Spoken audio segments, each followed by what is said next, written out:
curry, chicken curry Indian. Yes. Then sao cho nó nhiều vậy? Đó. Đầu tiên là chúng ta sẽ put oil.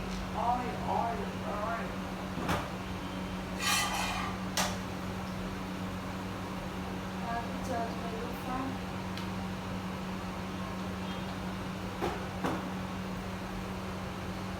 Then I will put onion.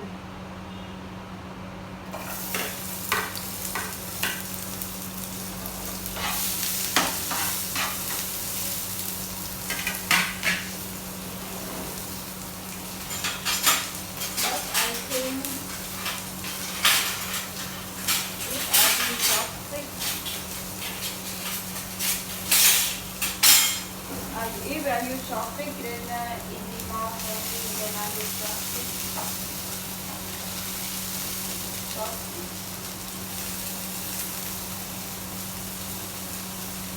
We make yeah, but into ít thôi. For onion become become yellow. Then cái này là gì ta? Organic and ginger and green chili.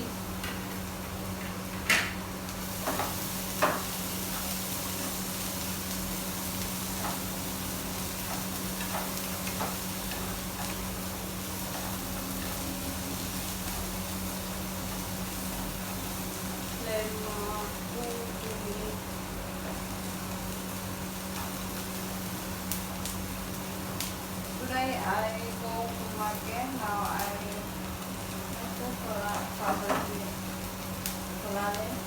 1 p.m.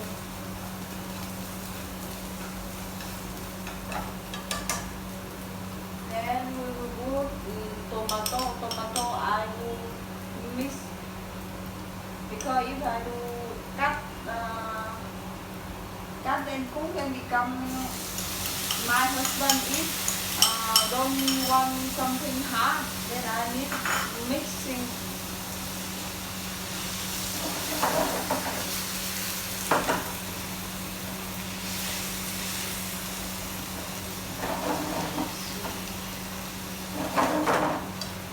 We use blend 2 or 3 minutes.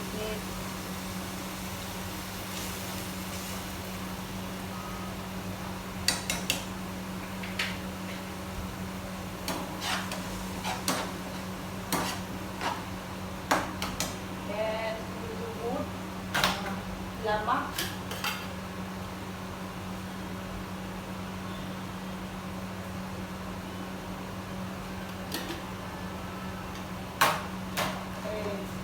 Cái này là ở Việt Nam only eat so I cannot come.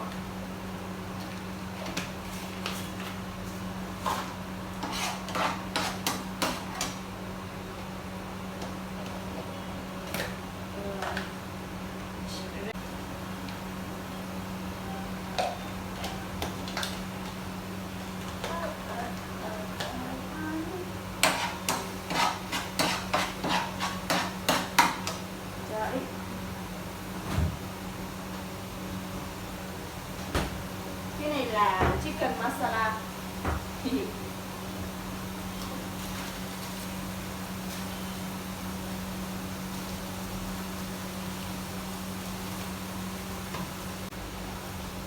Chicken. I go to market buy. Now chicken become expensive more. And onion also expensive. Today I go buy, but before only 18-20 rupees 1 kg, now become 55 rupees 1 kg.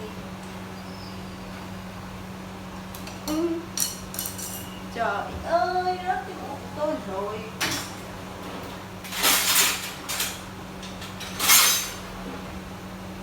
Tôi hết cái bánh rồi. Đi.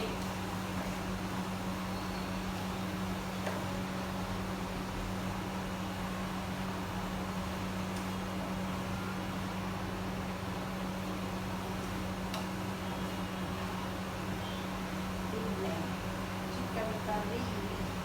In Vietnam, if they make chicken curry, they will put potato and carrot, but India they not put carrot and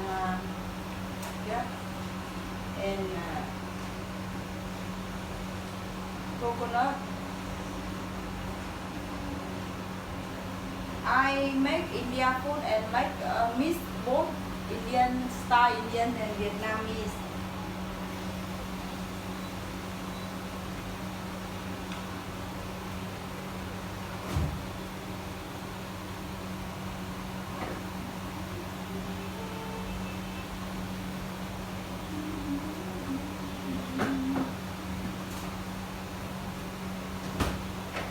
Này em sẽ put button. Cái này là gì ta?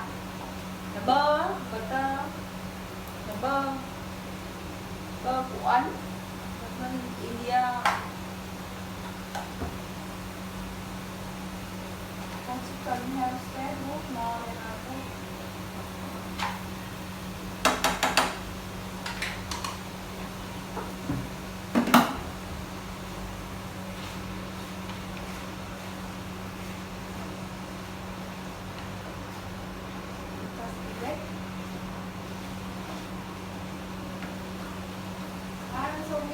Việt Nam mà nó now cannot do anything. Now I try to eat food Indian more because if we live country, we go outside country, we need to try eat food. Which country we stay and we live.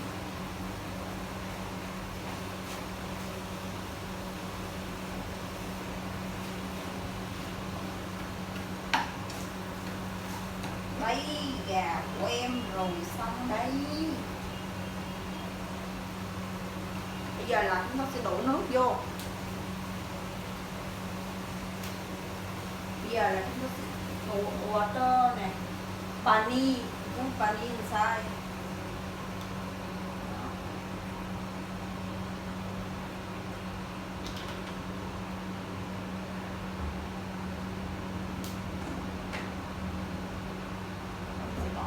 Xíu coconut,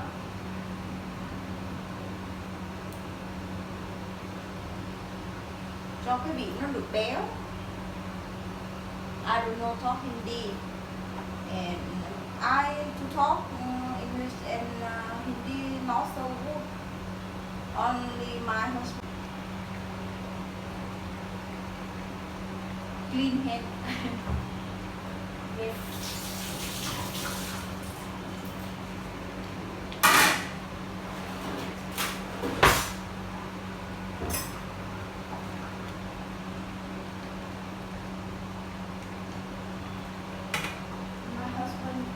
Him very less water because I put wrong time. I put water, then I will put lamak when finish before ready 2 minutes. I will put lamak and salt again.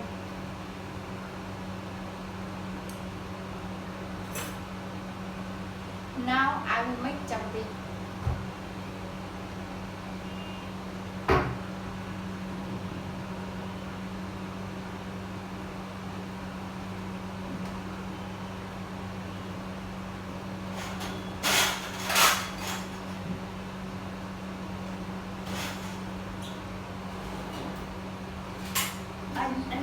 Cái này là để kè cho nó đi.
làm món chicken curry của em.